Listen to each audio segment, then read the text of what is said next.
Yes hello dear students, good evening and I hope आप लोग सब अच्छे होंगे एंड आप लोगों की स्टडी भी अच्छी तरीके से चल रही होगी।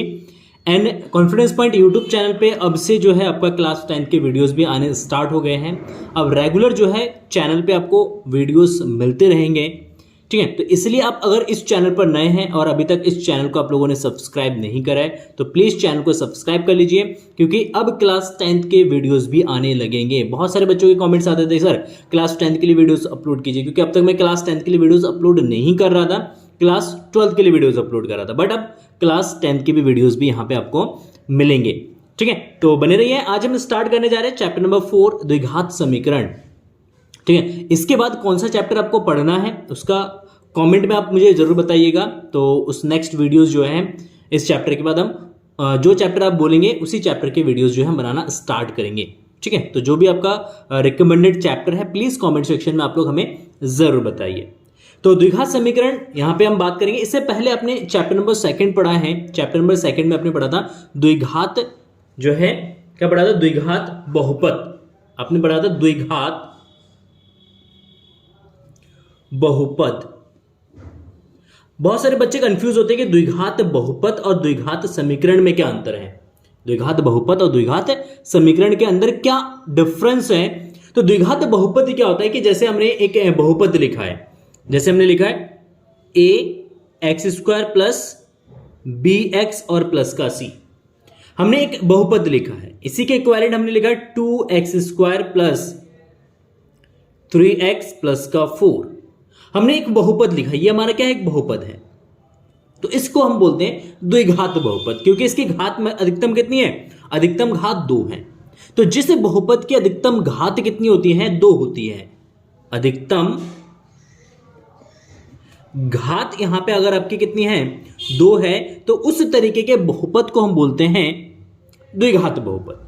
अच्छा, अब द्विघात बहुपद के बराबर में अगर हम 0 लगा देते हैं, इसके बराबर में क्या लगा दे? 0 लगा दे। यदि अगर हम लिखते हैं यहां पे ax² plus bx plus 0 c plus C is equal to 0, ax plus bx plus C is equal to 0, हमने इसको 0 के साथ कंपेयर कर दिया। जब इसको 0 के इक्वल रख देंगे, 0 के बराबर में रख देंगे, तो ये जो द्विघात बहुपद है ये बदल जाएगा द्विघात समीकरण में। तो इसको बोलेंगे द्विघात समीकरण। क्या बोलेंगे? द्विघात समीकरण बोलेंगे, ठीक है। तो द्विघात बहुपद में बराबर नहीं होता है, बराबर इक्वल टू 0 नहीं होता है, वो केवल एक समीकरण, एक बहुपद के रूप में लिखा जाता है। द्विघात समीकरण में जो आपका द्विघात बहुपद है उसके बराबर क्या रखा जाता है? 0 रख देते हैं। अगर 0 रख देंगे तो वो हमारा द्विघात समीकरण बन जाता है। तो आई होप आपको क्लियर हो गया होगा कि द्विघात बहुपद और द्विघात समीकरण में क्या अंतर है। द्विघात बहुपद और द्विघात समीकरण में क्या अंतर है? चलो ठीक है, ओके। अब देखो, द्विघात समीकरण के कुछ स्टैंडर्ड फॉर्म्स होते हैं, मानक रूप होते हैं, कुछ मानक रूप होते हैं। जैसे अगर हम लिखते हैं द्विघात समीकरण, द्विघात समीकरण का मानक रूप, का मानक रूप, अगर हम मानक रूप लिखें तो यह होता है ax² plus bx plus c बराबर 0।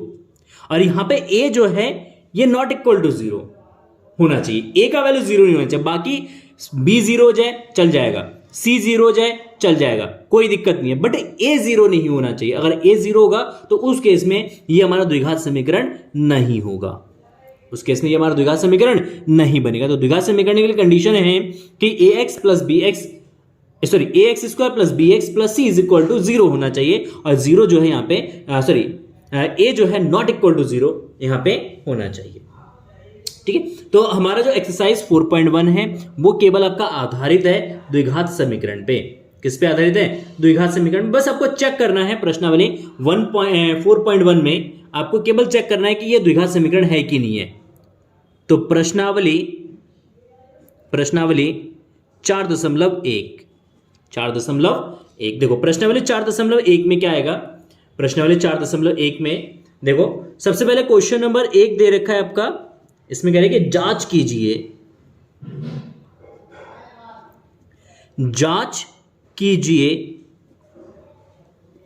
कि क्या निम्न द्विघात समीकरण है? द्विघात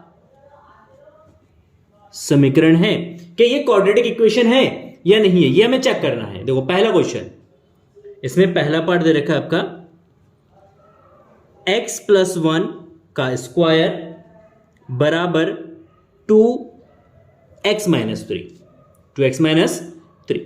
देखो x + 1 का स्क्वायर, अगर इसका स्क्वायर खोल देते हैं, अगर हम क्या करते हैं इसका स्क्वायर खोल देते हैं तो क्या होगा? देखो तो ये आपका जो x² प्लस का 1 एंड प्लस का 2 × 1 × x, तो a² + b² प्लस 2ab हो जाएगा। तो हमने फॉर्मूला क्या यूज किया? हमने यूज किया a + b का होल स्क्वायर। क्या होता है? a² + b² plus 2ab। हमने ये वाला फॉर्मूला यूज किया इसमें, ठीक है। तो ये आपका आ जाएगा बराबर 2 का गुणा कर देना अंदर, तो 2x माइनस का 3 दूना 6 हो जाएगा, तो माइनस का 6 हो जाएगा। ये आपका होगा x² प्लस का 1 और ये आपका जाएगा प्लस का 2x बराबर 2x माइनस का 6। इसको उठा के दल लिया ना, इसको उठा के दल लिया ना, तो ये x² प्लस 1 प्लस का 2x प्लस माइनस का 2x और प्लस का 6 बराबर 0 हो जाएगा। अच्छा 2x से 2x कैंसिल, 6 और 1 को जोड़ देंगे कितना? 7 हो जाएगा। तो x² प्लस 7 बराबर 0, बराबर कितना जाएगा? 0 हो जाएगा। तो ये क्या बन गया हमारा? ये एक द्विघात समीकरण बन गया, ठीक है ना। आपको होगा सर इसमें मिसिंग है b, तो मैंने पहले आपको बता दिया कि b और c में से कोई भी 0 हो सकता है, दोनों भी 0 हो सकता है, बट a 0 नहीं हो सकते। यहाँ पे x² है ना, जब इसमें x² है तो ये हमारा द्विघात समीकरण होगा। बस x² हो जाए, बस x² होना चाहिए, तो वो हमेशा क्या होगा? द्विघात समीकरण होगा। तो लिख देंगे यहां एक द्विघात समीकरण है, यह एक द्विघात समीकरण है, ठीक है, बहुत बढ़िया। देखो क्वेश्चन नंबर 2, दूसरा पार्ट इसका, मतलब इसी का दूसरा पार्ट है ना।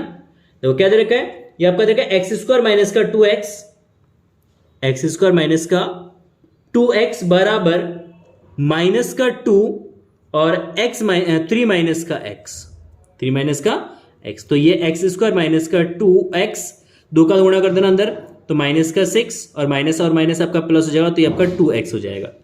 क्या जाएगा? 2x हो जाएगा।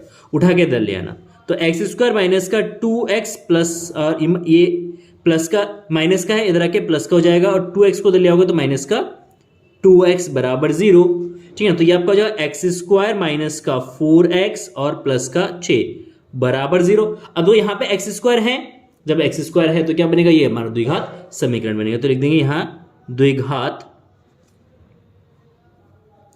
समीकरण है, ये हमारा द्विघात समीकरण है। चलो बहुत बढ़िया। अच्छा इसका थर्ड पार्ट देखो भाई, इसका थर्ड पार्ट देखो, थर्ड पार्ट देखो x - 2 और आपका x + 1 और फिर बराबर x - 1 और आपका x + 3 है ना। x - 2 x + 1 बराबर x - 1 x + 3 है, ठीक है, बहुत बढ़िया। देखो x का अंदर मल्टीप्लाई कर देंगे तो कितना आएगा? ये आपका x² आ जाएगा, तो x² और प्लस का x हो जाएगा। 2 का गुणा कर देंगे तो माइनस का 2x और माइनस का 2 हो जाएगा, ठीक है। इसका गुणा करो तो x से गुणा करोगे तो कितना आएगा? x², x का 3 से गुणा करोगे तो 3x, -1 के x से करोगे तो माइनस का x की 3 से करोगे तो प्लस का 3x हो जाएगा। देखो ये आपका x², 2 में से घटा दोगे तो माइनस का x बचेगा और माइनस का 2 बराबर, ये आपका x², 3 और 3 को जोड़ दोगे, यहाँ पे रुक जाओ, ये 3x नहीं होगा, यहाँ पे माइनस का 3 होगा, क्योंकि -1 के 3 से मल्टीप्लाई करें, ये माइनस का 3 होगा, ठीक है। 3x में से x घटाओगे तो कितना बचेगा? प्लस का 2x बचेगा और यहाँ पे आपका माइनस का 3 आ जाएगा। अच्छा उठा के इसको दल लिया दोनों को, तो x² माइनस का x माइनस का 2 माइनस का x² माइनस का 2x प्लस का 3 बराबर कितना जाएगा? 0। x² से x² कट जाएगा, देखो 2x और x दोनों माइनस में है, जुड़ जाएंगे आपस में, तो माइनस का 3x हो जाएगा। 3 में से 2 घटा दोगे तो कितना बचेगा? प्लस का 1 बराबर 0। तो माइनस का 3x प्लस का 1 इज इक्वल टू 0, माइनस का 3x प्लस का 1 इज इक्वल टू 0। क्या इसमें x² है? क्या इसमें x² है? नहीं है, तो इसका मतलब यहां द्विघात समीकरण नहीं है, यहां द्विघात समीकरण नहीं है। ये द्विघात समीकरण हमारा नहीं होगा। बस सिंपल सा क्वेश्चन है। देखो फोर्थ पार्ट इसका, फोर्थ नंबर पे आ जाओ। फोर्थ नंबर आपका x-3 और 2x+1 है। x-3 और ये आपका है 2x+1, 2x+1, ठीक है ना, बराबर है आपका x और ब्रैकेट में x+5, x+5। देखो 3 का अंदर गुणा कर देना, सॉरी x के अंदर गुणा कर देना पहले, फिर 3 का गुणा कर देना। x की 2x से गुणा करेंगे तो 2x² हो जाएगा, x की 1 से गुणा करेंगे तो x हो जाएगा। अच्छा 3 की 2 से गुणा करेंगे, 3 दूना 6, माइनस का 6x हो जाएगा, और -3 की 1 से गुणा करेंगे तो माइनस का 3, बराबर x के गुणा कर देना x² और ये आपका जवाब प्लस का 5x, प्लस का 5x। इसको उठा के दे लिया ना, तो 2x² माइनस प्लस का x माइनस का 6x माइनस का 3 माइनस का x² और 5x इधर आएगा, माइनस का जवाब और बराबर हो जाएगा आपका 0। बराबर कितना जाएगा? 0 हो जाएगा। ठीक है, देखो आपका 2x² में से x² घटाओगे तो आपका x² बचेगा। देखो 5 और 6 11, माइनस का है दोनों, 11 11 में से 1 घटा दोगे तो कितना बचेगा आपका? माइनस का 10, तो माइनस का 10x और माइनस का 3, माइनस का 3 बराबर हो जाएगा आपका 0, बराबर हो जाएगा 0। तो x² माइनस का 10x माइनस का 3 = 0, तो ये हमारा एक क्या बन गया? द्विघात समीकरण है। तो यह एक द्विघात समीकरण है, ये हमारा एक द्विघात समीकरण हो जाएगा। देखो फिफ्थ नंबर पार्ट इसका क्या कह रहा है? 2x - 1 और आपका 2x - 1 और x - 3 बराबर है आपका x+5 और उसके बाद है x - 1। गुणा कर दो आप दोबारा से, 2x की x से गुणा करोगे तो 2x² हो जाएगा। ठीक है, 2x की -3 से, सॉरी वो थोड़ा सा लाइट ऐसे कर रहा था, 2x की 3 से गुणा कर दोगे तो माइनस का 6x हो जाएगा। -1 की x से गुणा करेंगे तो माइनस का x और -1 की -3 से गुणा करेंगे तो प्लस का 3 हो जाएगा। बराबर x की x के साथ गुणा करोगे तो x² हो जाएगा, x की -1 से करोगे तो माइनस का x, 5 की x के साथ गुणा करोगे तो 5x और 5 की 1 के साथ गुणा करोगे तो माइनस का 5 हो जाएगा। देखो अब यहां पे 2x² माइनस का x², 2x² माइनस का x², अच्छा इसको उठा के दे लिया है, माइनस का 6x माइनस का x, तो माइनस का ये 7x हो जाएगा। और इनमें से देखो 5x में से x घटाओगे तो कितना बचेगा आपका? 4x बचेगा प्लस का, इसको उठा के इधर ले आना तो माइनस का 4x हो जाएगा। अच्छा प्लस का 3 और ये माइनस का 5 है, उसको उठा के दे लिया ना तो प्लस का 5 हो जाएगा और बराबर हो जाएगा आपका 0, बराबर हो जाएगा 0। ठीक है ना। अब देखो 2x² में से x² घटा देना तो कितना बचेगा आपका? x² बचेगा, 7 और माइनस का 4, इन दोनों को जोड़ देना तो माइनस का 11x हो जाएगा, 7 5 और 3 8 हो जाएगा, 8 बराबर 0। तो इसको अगर देखोगे तो ये हमारा क्या बन गया? एक द्विघात समीकरण बन गया। तो लिखेंगे यह एक द्विघात समीकरण है। देखो क्वेश्चन नंबर 6 क्या देखा? x² प्लस का 3x प्लस का 1 = x - 2 का होल स्क्वायर। इसमें फॉर्मूला क्या यूज करोगे आप? यहां पे फॉर्मूला लगाओगे a - b का square = a² plus b² minus का 2ab तो आपका x² प्लस का 3x प्लस का 1 तो ऐसे ही रहेगा। इसका स्क्वायर करोगे तो x² प्लस का 2 का स्क्वायर माइनस का 2 × x × 2, तो ये आपका x² प्लस का 3x प्लस का 1 बराबर ये आपका x² 4 का 2 का स्क्वायर कितना जो आपका 4 हो जाएगा, एंड 2 2 4 माइनस का 4x हो जाएगा। उठा के इसको इधर ले आना, सबको उठा के ले आना इधर, तो देखो x² प्लस का 3x प्लस का 1 माइनस का x², 4 इधर आएगा तो माइनस का हो जाएगा, 4x इधर आएगा तो प्लस का हो जाएगा, प्लस का 4x = 0। देखो x² से x² ने मार डाला, x² ने x² को मार डाला, तो 3 और 4 को ऐड करेंगे तो कितना आएगा? 7x आ जाएगा, एंड 4 में से 1 को माइनस कर देंगे तो माइनस का 3 बराबर 0। तो लिख देंगे यह द्विघात समीकरण नहीं है, ये एक द्विघात समीकरण नहीं होगा। सिंपल सी बात है कि ये द्विघात समीकरण नहीं है। ठीक है, चलो आगे बढ़ते हैं। देखो नेक्स्ट क्वेश्चन हमारा यहां पे ये दे रखा है x प्लस 2 का cube is equal to 2x bracket में x स्क्वायर माइनस 1। हमें चेक करना है कि ये द्विघात समीकरण है कि नहीं है। ठीक है, तो देखो सबसे पहले यहां पे फॉर्मूला यूज करेंगे। क्या फॉर्मूला लगाएंगे? यहां पे हम फॉर्मूला लगाएंगे a प्लस बी का cube is equal to a का क्यूब प्लस b का cube plus 3a square b plus 3a b का स्क्वायर। ठीक है, इस फॉर्मूले का यहां पे यूज करना है। ये हमारा a हो जाएगा और ये हमारा b हो जाएगा। बस यहां से a का मान जहां पे है वहां पे x रख देना है और b की जगह क्या रख देना है? यहां पे 2 रख देना बस। ठीक है ना, तो देखो ये x क्यूब प्लस का b क्यूब है तो b की जगह 2 रखोगे तो 2 का क्यूब, ठीक, ओके, प्लस 3a स्क्वायर तो x स्क्वायर हो जाएगा और b की जगह कितना 2 है तो इंटू 2 लिख देंगे। ठीक है ना, प्लस 3 इंटू a की जगह आपका x हो जाएगा इंटू b की जगह आपका 2 हो जाएगा। ठीक है ना, बराबर इसका मल्टीप्लाई कर देना 2x का क्यूब और माइनस का ये आपका 2x हो जाएगा। 2 की 1 से गुणा करोगे तो माइनस का 2x हो जाएगा। ठीक है, कोई दिक्कत नहीं है। तो ये x क्यूब प्लस का 2 की घात 3 8 हो जाएगा, 3 दूना 6 प्लस का 6 का स्क्वायर और ये आपका 3 दूना 6 तो 6x is equal to 2x cube minus का 2x। उठा के इसको दे ले आओ तो ये आपका x क्यूब प्लस का 8 प्लस का 6x का स्क्वायर प्लस का 6x माइनस का 2x क्यूब और प्लस का 2x बराबर 0। तो x क्यूब में से 2x क्यूब को घटा दोगे तो कितना बचेगा? माइनस का x क्यूब बचेगा तो माइनस का x क्यूब प्लस का 6x का स्क्वायर, इसको लिख देंगे पहले। सो 6 और 2 कितना जाएगा? 8x हो जाएगा और 8 को हम यहां पे लिखेंगे और 8 बराबर 0 हो जाएगा। तो इसकी अधिकतम घात कितनी है? 3 है। इस समीकरण की अधिकतम घात कितनी है भाई? 3 है। अगर घात अधिकतम 3 है तो यह एक द्विघात समीकरण नहीं है, यह एक द्विघात समीकरण नहीं है।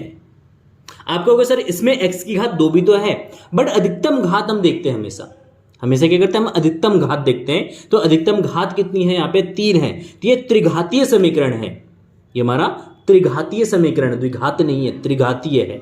इसको हम त्रिघातीय समीकरण बोलेंगे। ठीक है, तो यहां एक द्विघात समीकरण नहीं है। चलिए लास्ट, फर्स्ट का last part, question 8th part इसका देखिए। ठीक है ना, 8th पार्ट है ये आपका x क्यूब, ठीक, माइनस का 4x स्क्वायर और माइनस का x प्लस का 1। ठीक है ना, x cube 4x square minus का x प्लस का 1 इज इक्वल टू ये जगह x माइनस 2 का क्यूब, x माइनस 2 का क्यूब है ना, x माइनस 2 का क्यूब दे रखा है। ठीक है, ओके। देखो यहां पे आपको सूत्र यूज करना, सूत्र लगाना। यहां पे सूत्र लिख देता हूं मैं, a माइनस बी का cube is equal to a minus b का cube is equal to a का cube minus 3a square b plus 3ab का स्क्वायर और माइनस b का क्यूब, माइनस का b का क्यूब। ठीक है ना, तो a का cube minus 3a square b plus 3ab का स्क्वायर और माइनस का b का क्यूब, यह इसका फॉर्मूला होता है। तो इसमें यहां पे x माइनस 2 की जगह ये वाला फॉर्मूला यूज करेंगे, ये a का वैल्यू हो जाएगा, ये आपका b का वैल्यू हो जाएगा। देखो तो ये x क्यूब माइनस का 4x स्क्वायर माइनस का x प्लस का 1 बराबर, तो a का क्यूब मतलब x का क्यूब माइनस 3 इंटू ए स्क्वायर का मतलब x का स्क्वायर इंटू b का मतलब आपका 2 हो गया, प्लस 3 इंटू ए का मतलब आपका x हो गया और b का मतलब आपका कितना हो गया 2, तो 2 का स्क्वायर और माइनस 2 की घात 3 हो जाएगा। ठीक है, तो ये आपका x क्यूब माइनस का 4x स्क्वायर माइनस का x प्लस का 1 माइनस का बराबर x क्यूब माइनस का 3 दूना 6 x स्क्वायर हो जाएगा प्लस का 2 का स्क्वायर, 2 का स्क्वायर कितना, 2 का स्क्वायर आपका जाएगा, रुक जाओ यहाँ पे एक चीज, यहाँ पे इस क्वेश्चन में एक मिस्टेक था, अभी पता चला। यहाँ पे 2 का स्क्वायर होगा, कितना होगा 2 का स्क्वायर, क्योंकि b स्क्वायर है ना, हाँ 2 का स्क्वायर हो जाएगा। 2 का स्क्वायर कितना 4, कितना जाएगा 4, 4 3 जा 12, 4 3 जा 12, तो यहाँ पे 12 आएगा, 12x आएगा, तो यहाँ पे आपका 12x हो जाएगा। 12 एंड 2 को ऐड करेंगे तो यहाँ पे आपका 14x हो जाएगा। कितना होगा यहाँ पे 14x होगा। फिर भी द्विघाती समीकरण नहीं होगा ये, तो इतना चेंजेस आप इसमें कर लेना सेकंड नंबर क्वेश्चन में। तो देखो 2 का स्क्वायर कितना जाएगा 4, 4 इंटू 3 तो कितना आएगा आपका 4 × 12, 12x माइनस का 2 की घात 3 8 हो जाएगा। इसको उठा के सबको इधर ले आओ, तो ये x³ माइनस का 4x² माइनस का x प्लस का 1 बराबर, सॉरी माइनस का x³ प्लस का 6x² माइनस का 12x प्लस का 8 बराबर 0 हो जाएगा। देखो x³ ने x³ को मार डाला क्योंकि माइनस प्लस में कट जाएगा ये। देखो 6x² में से 4x² घटाओगे आप कितना बचेगा आपका यहाँ पे 2x² बचेगा। क्या बचेगा 2x²।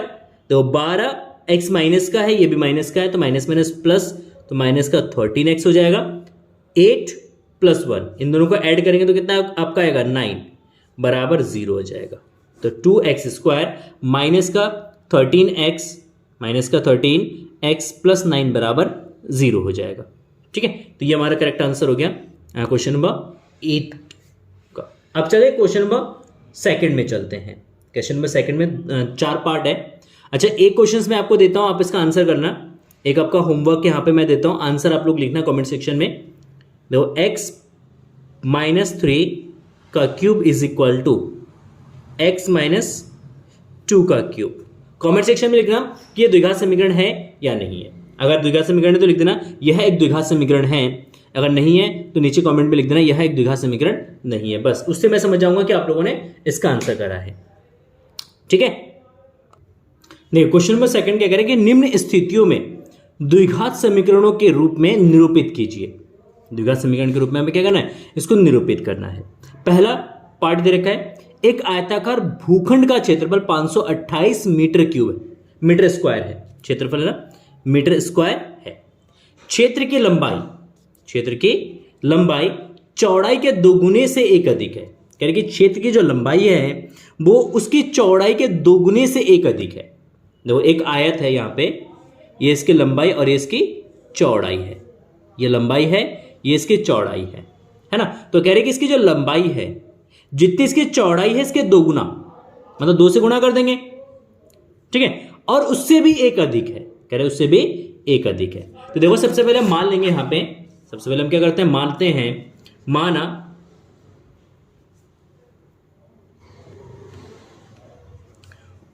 भूखंड की चौड़ाई क्या मान लेते हैं, x मीटर मान लेते हैं। तो प्रश्नानुसार लंबाई L बराबर क्या हो जाएगा, लंबाई बराबर हो जाएगा आपका 2x, चौड़ाई का 2 गुना और उससे 1 अधिक। तो चौड़ाई में 2 से गुणा कर देंगे और 1 को क्या कर देंगे उसमें जोड़ देंगे, तो ये जाएगा 2x + 1 मीटर हो जाएगा। ठीक है, कोई दिक्कत नहीं है, ये L और ये B हो जाएगा। तो भूखंड का क्षेत्रफल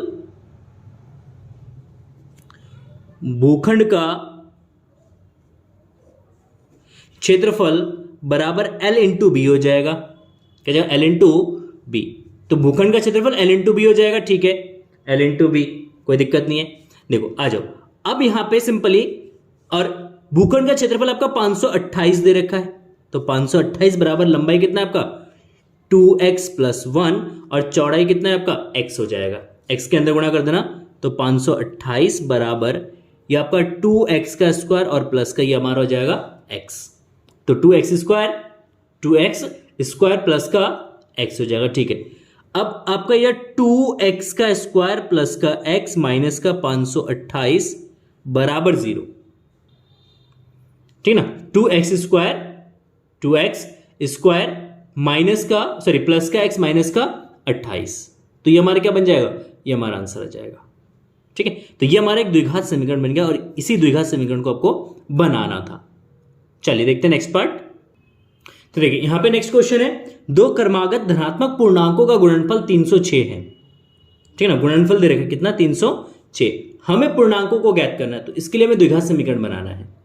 कर्मागत का मतलब क्या होता है? यहां पे जो हमने वर्ड लिखा है कर्मागत, कर्मागत का मतलब होता है एक के बाद एक, एक के बाद एक संख्या के बाद दूसरी संख्या। जैसे आपका 4 और 5 है तो ये कर्मागत है, क्योंकि 4 के बाद क्या आता है? 5 आता है। अगर हम 5 और 6 लिखेंगे तो भी ये भी हमारा कर्मागत हो जाएगा, क्योंकि 5 के बाद 6 आता है। अगर मैं लिखता हूं 7 और 8 तो ये भी हमारा क्या हो जाएगा? कर्मागत हो जाएगा। बट मैं अगर लिखता हूं 9, 8 और 10, मान लो क्या लिखता हूं 8 और 10, तो ये कर्मागत नहीं है। 8 और 10 जो है कर्मागत नहीं है, क्योंकि ये क्रम से नहीं है। तो जो संख्या क्रम से होती है तो उनको बोलते हैं हम कर्मागत। तो कर्मागत संख्याओं के बीच में अंतर देखो, इसके बीच में कितना अंतर है? 1 है। इसके बीच में अंतर कितना? 1 है। इसके बीच में अंतर कितना? 1 है। अगर मैं इसको x मान लूं तो ये हमारा क्या जाएगा? x+1 हो जाएगा। क्या जाएगा? x+1 हो जाएगा। तो मान लेते हैं, माना दो कर्मागत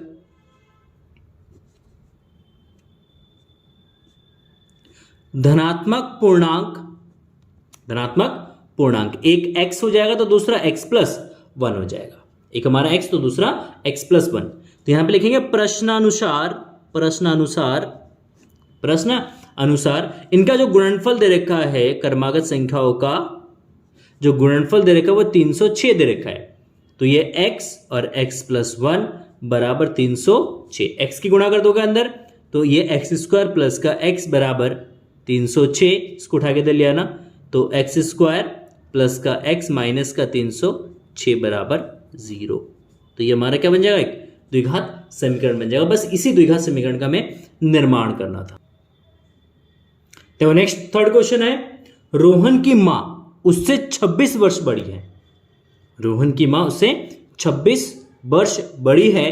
उनकी आयु का गुणनफल अब से 3 वर्ष पश्चात का मतलब क्या होता है यहां पे? बाद, मतलब 3 वर्ष बाद। अगर मैं आपसे पूछूं कि अभी आपकी उम्र जो है 10 वर्ष है, मान लो अभी आपकी उम्र 15 वर्ष है, मान लेते हैं आप क्लास 10 के स्टूडेंट हैं तो आपकी उम्र 15 वर्ष है। अगर मैं आपसे पूछूं अब से 3 वर्ष बाद आप कितने साल के हो जाओगे, तो आपका आंसर होगा सर कि अगर मैं 15 साल का हूं या 15 साल की हूं तो 3 साल बाद 18 साल की हो जाऊंगी या हो जाऊंगा, है ना। तो अब आपने क्या करा कि आपकी जो वर्तमान आयु है उसमें हमने 3 जोड़ दिया। तो अगर मैं आपसे पूछूं कि अगर अभी वर्तमान में अगर आपकी उम्र x है तो 3 वर्ष बाद क्या होगी एज आपकी, तो आप कहोगे सर x में 3 जोड़ दो। तो बाद की उम्र निकालने के लिए जोड़ा जाता है, जितने साल बाद की उम्र निकालोगे आप तो आप उतनी संख्या को क्या कर दोगे? जोड़ दोगे। पहले की उम्र निकालने के लिए घटाया जाता है। तो अगर मैं आपसे पूछा अभी आप 15 साल के हो, अब यहां से 3 साल पहले आप कितने साल के थे, तो आप कहोगे सर 12 साल का था मैं, है ना। तो पहले की उम्र निकालने के लिए माइनस किया जाता है, बाद की उम्र निकालने के लिए हमें जोड़ना पड़ता है। ठीक है, ये बेसिक सा कॉन्सेप्ट है इस क्वेश्चन के अंदर। ठीक है, तो यहां पे सबसे पहले मान लेते हैं, माना इसका सॉल्यूशन देखो, सबसे पहले मान लेते हैं, माना रोहन की वर्तमान आयु, रोहन जो है उसकी जो वर्तमान आयु है मान लेते कितना? x वर्ष है। ठीक है, तो उसकी मम्मी की आयु,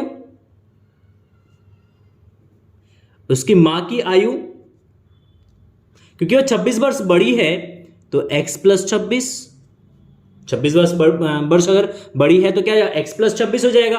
ठीक है, बहुत बढ़िया। अच्छा, 3 वर्ष पश्चात, 3 वर्ष बाद रोहन की आयु कितना हो जाएगा भाई?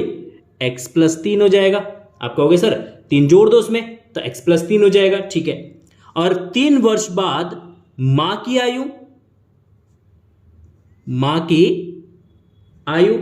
3 वर्ष बाद मम्मी की आयु कितना जाएगा? x + 26 और प्लस का 3, सॉरी, क्योंकि उनके एज में भी हम 3 को ऐड कर देंगे, 3 को जोड़ देंगे, तो यह आ जाएगा x प्लस का 29, x प्लस का 29 हो जाएगा। ठीक है, अच्छा, तो यहां पे जस्ट आपका आ जाएगा प्रश्न अनुसार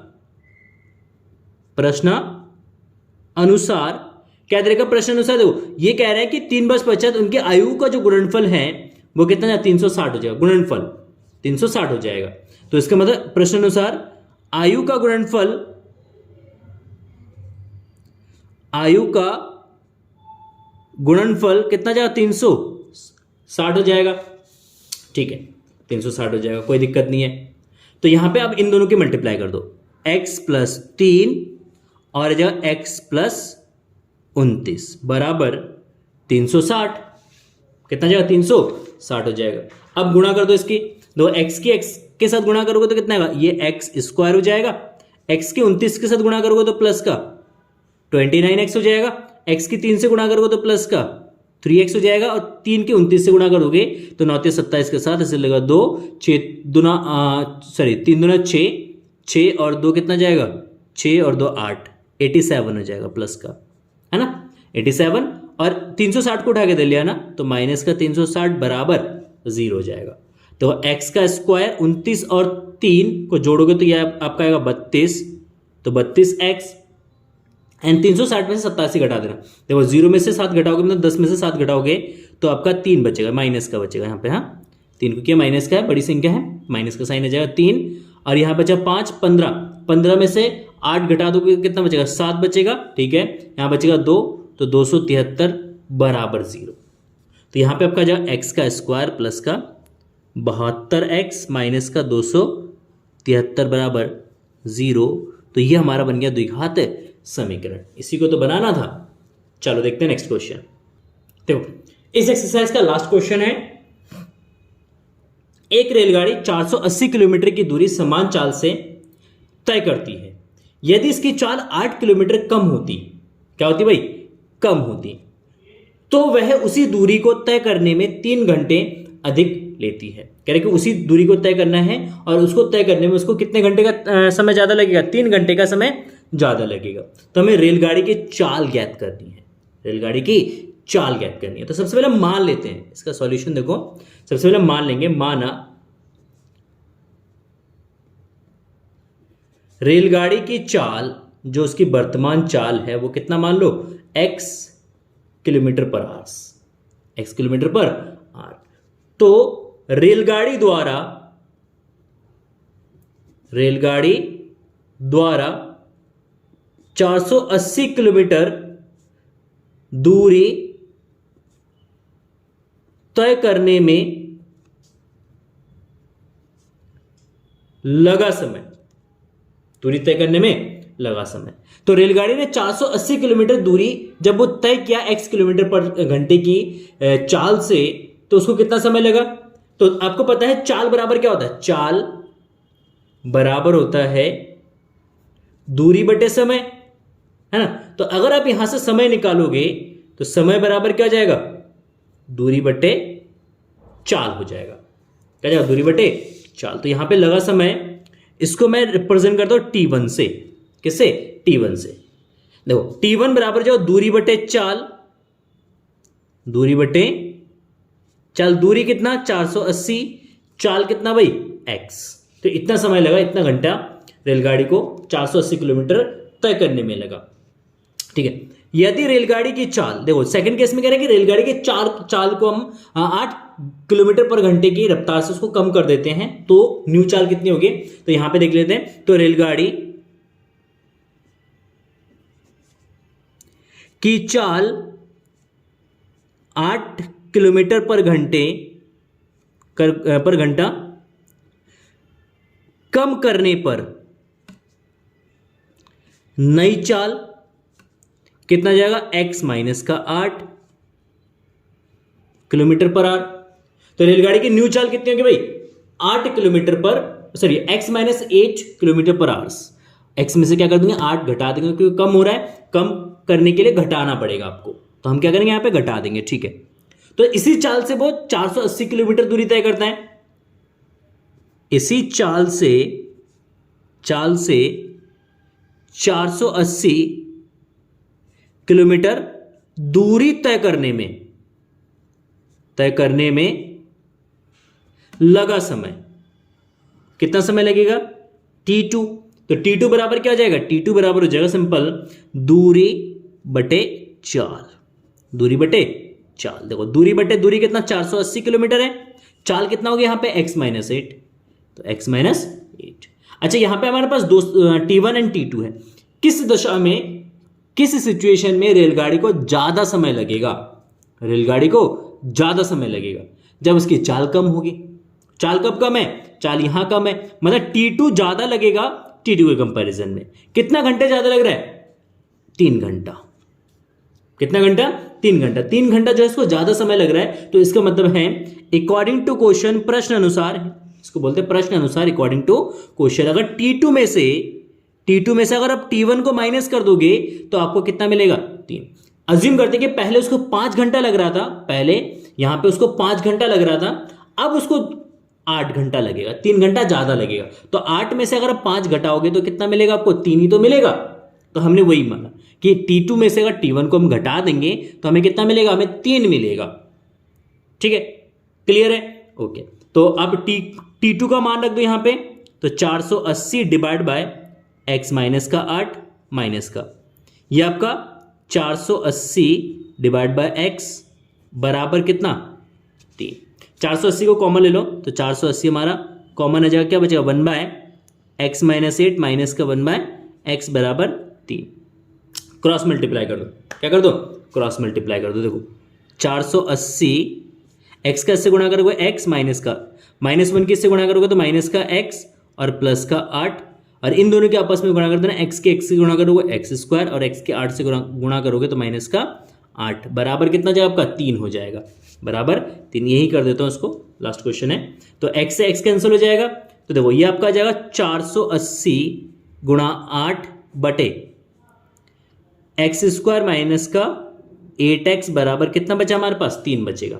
तो 3 से इसको काट देना, 16 या 48 होता है, 16 या 48 और 16 अट्टे 128, हाँ 128 होता है, 128 0 हो जाएगा, बराबर इसका तो गुणा कर देंगे, यहाँ पे 1 बचेगा, इसका गुणा करेंगे तो एक्स स्क्वायर माइनस का 8x, इसको उठा के दे लेना, तो ये एक्स स्क्वायर माइनस का 8x माइनस का 1280 बराबर 0 है ना।